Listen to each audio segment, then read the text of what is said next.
ఒకప్పుడు ఒక చిన్న గ్రామంలో రాము అనే బాబు ఉండేవాడు. రాము చాలా మంచివాడు, కాని తరచూ అనారోగ్యంతో బాధపడేవాడు. ఒకరోజు అతను తన అమ్మమ్మనడిగాడు, అమ్మమ్మ, నేను ఎప్పుడూ బలంగా ఆరోగ్యంగా ఉండాలంటే ఏమీ చెయ్యాలి? అమ్మమ్మ నవ్వుతూ చెప్పింది, బాబూ, సూర్యదేవుడు మన అందరికీ జీవమిస్తాడు. ఆయనను భక్తితో ప్రార్థిస్తే ఆరోగ్యం వస్తుంది. రేపు రథసప్తమి, మనం వ్రతం చేద్దాం. తెల్లవారుజామునే పక్షులు కూస్తూ ఉండగా అమ్మమ్మ రామును లేపింది.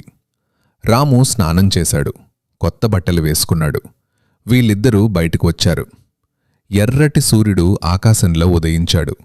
అమ్మమ్మ చేతులు జోడించి చెప్పింది, సూర్యదేవా, మా బిడ్డకు ఆరోగ్యమివ్వు. రాము కూడా చేతులు జోడించి నమస్కారం చేశాడు.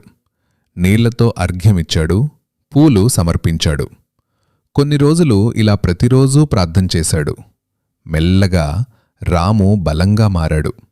ఇక అనారోగ్యం రాలేదు. స్కూల్కి సంతోషంగా వెళ్ళేవాడు. అందరికీ సహాయం చేసేవాడు. రాము ఆనందంగా అన్నాడు, ధన్యవాదాలు సూర్యదేవా. భక్తి శ్రద్ధతో సూర్యభగవానుని పూజిస్తే జీవితం ప్రకాశవంతంగా మారుతుంది. అందరూ రథసప్తమి వ్రతాన్ని ఆచరించి సూర్యకటాక్షం పొందాలని కోరుకుంటున్నాను. జై సూర్యదేవా. ఆదిత్యాయ నమస్తుభ్యం, ప్రభాకరాయ నమో నమః, సహస్రకిరణాయైవ భాస్కరాయ నమో నమః. Please like and subscribe.